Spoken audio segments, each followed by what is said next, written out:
What's up, everybody? I'm just doing these brakes on this Tacoma here, and I'm just gonna go over a couple things. I used to work in a brake shop, so I, with no exaggeration, have done like over 1,000 brake jobs on various stuff. These Toyotas are mostly all the same. There's a few other, brands that use this type of four-piston caliper setup, but I just want to point out a couple things that I think are important on this arrangement. A couple things that the pads slide on these pins, and the pins get a buildup of corrosion and cause the pads to stick.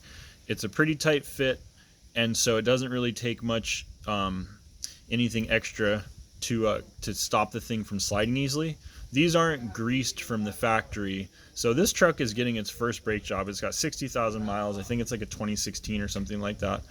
And so basically, these pins were totally had corrosion where it was hard to even pull the pin out with I tapped it out to where there was a little end here and was holding it with some pliers and pulling on it, and if it's that hard to pull out, obviously the pads are not going to be moving very easily. So an important thing to do is you need to, if your pad set doesn't come with new pins, you need to make sure that you clean those pins really good, especially on the part you see where the pad actually slides from, this right here, about a half inch over.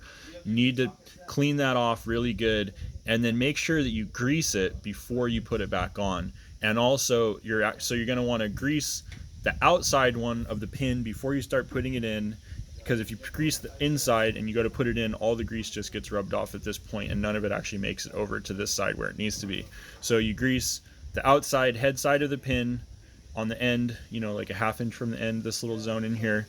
Put the pin in. Don't forget to put your spreader clip in there. I'll talk about that in a second. Put the pin through, and then when it gets to this point, grease the other side, and turn the pin over and grease all the way around that thing before it goes through the pad. Put it all the way through. You got your lock clip on the back.